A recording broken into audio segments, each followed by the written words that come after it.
let's go on to the checkup this week. And we brought up the enthusiasm that Ricky Flicks has for Disney Pixar.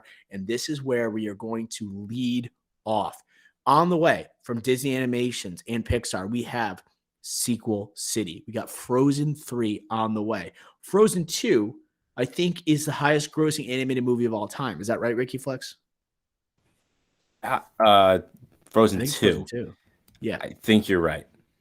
I think if we're wrong, guess what? I don't know. We don't fact check you. I don't know. Maybe we'll do it later on.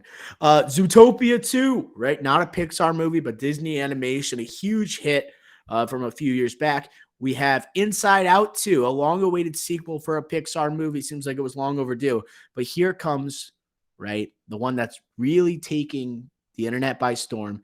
Toy Story 5 is coming. We thought we had enough after Toy Story 3. Toy Story 4, okay, we get Bo Peep back in the picture. We get Woody and Buzz making their separate ways. But here comes Toy Story 5. Disney, Pixar could not help themselves. Ricky Flicks, what's your reaction to the idea of having a fifth installment to the Toy Story franchise? For me, that's the highlight here. That's the, red alarm bells are ringing looking at that list, those 4 movies, or listening to you say that. And Toy Story is getting a 5th movie. I think that's a red flag for Disney and Pixar. If I read you all the movies Pixar has come out with since Toy Story 3 to 2010, all right, I think you'd be shocked how bad their resume looks if they started after Toy Story 3. So post 2010, their movies goes Cars 2, Brave, Monsters University, Inside Out, great movie, The Good Dinosaur, Finding Dory, Cars 3, Coco, great movie. Phenomenal. Incredibles 2, 2018 now. Blech. Okay. Toy Story 4, Onward, Soul, Luca, Turning Red, and Lightyear. I'm going to tell you something that's going to send shockwaves. Pixar has lost their fastball. They have lost it. We've talked about it before. The fact that Turning Red, which I was not a fan of, but the fact they sent a Pixar movie post-peak pandemic, post-variant peak, straight to streaming, and then you're now relying on the Toy Story franchise with Lightyear that came out in the summer, did not perform well at the box office relatively to other Pixar movies and to other movies coming out at the time. And Toy Story 5, after Toy Story 4, overrated, bad year for animation movies overall. And now you're relying on other sequels now, Frozen, just for kids now. It's like, where has the magic gone? Where has the ingredients are still there. The people, I think, are still there. But it's like they lost their way. Like, I don't know what happened. Did they get rid of their oven and they just went straight to the pressure cooker now for time's sake?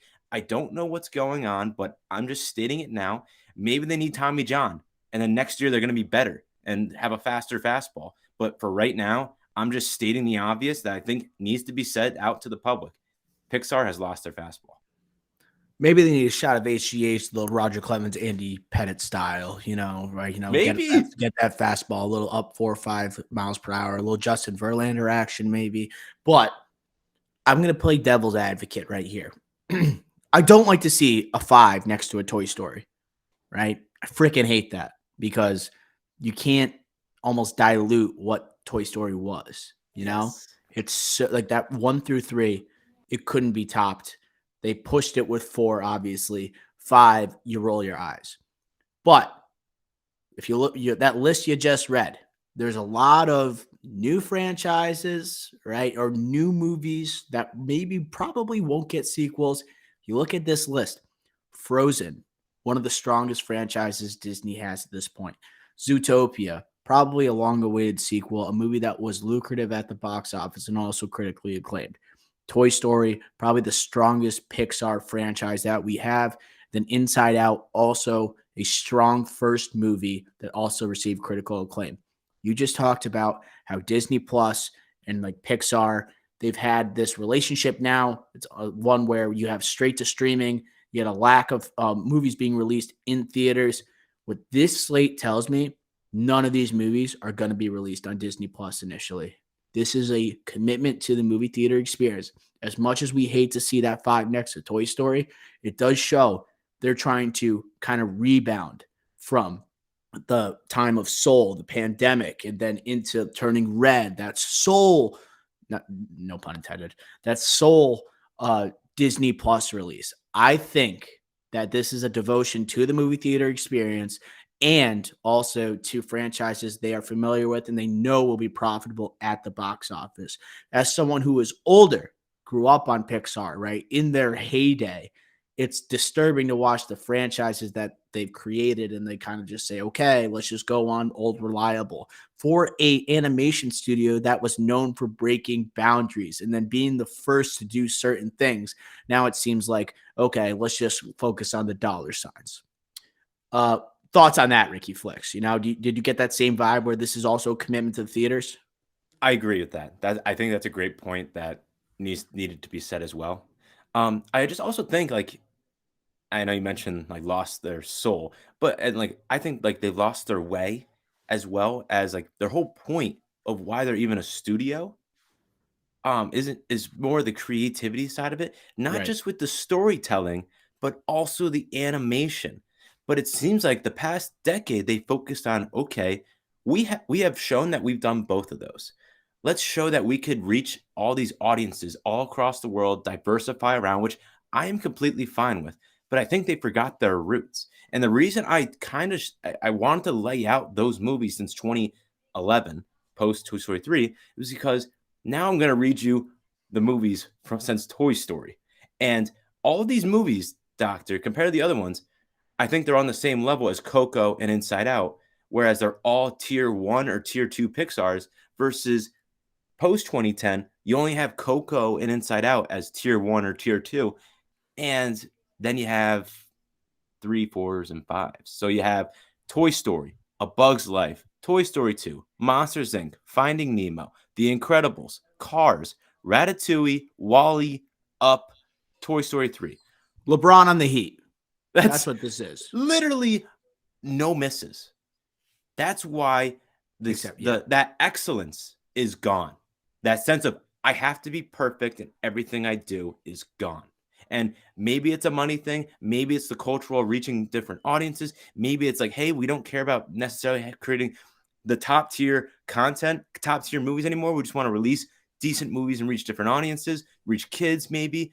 I don't know. But they lost their fastball. Ricky, I think you made an incredible point where I think, like where you say they lost their way. There's a point where they had that period where they just focused on making entertaining movies. And these are non-human like characters for the most part, right? And when you get like 2010 and on, they focus on the inclusivity aspect. And not to say that's not important, but they focus that on that in the setting more so than like the actual characters that we came to attack ourselves with. And when you list like Monsters Inc., you think Mike Wazowski and Sully, you think Finding Nemo, you're thinking Marlin, Dory, and Nemo himself. Like, you're not going to go to Turning Red and be like, hey, what character do you connect with? Do you remember a character from that? Do you? Other than the red panda that we don't know the name of? Do you remember Luca other than Luca because it's the name of the freaking movie? Do you remember anything else? Do you remember the villain from that movie? Like, there's nothing that is memorable from these recent ones. Even Soul, it was great. Do you remember anyone from Soul? Maybe the Dreamcaster guy? I forgot what his name was because like it's not a sticking point for audiences anymore. It just doesn't seem like their relevance has been there. I think when they return to franchises like Frozen, Toy Story, Inside Out, people have a connection to these characters. People have a wanting to see these stories. And guess what? Other than Frozen, not a lot of human characters here. It doesn't have to worry about relating to actual experiences by humans that have kind of like people have like just are deciding if Pixar is more for kids or it's more for adults. And now it's like, let's just focus on like these characters that people have come to adore. And they're also just, you don't have to worry about the political aspect with these movies, which has kind of dominated Pixar and Disney for a little bit. They're so concerned with it, how much profitability it's going to have. return to old reliable, but at the same time, Toy Story 5 is really sticking out to me right now. And Disrespect. I do want to say, we're gonna do Rex at the end of this episode, and we already talked about what we've been watching. Last night, I watched Toy Story. It's Wow.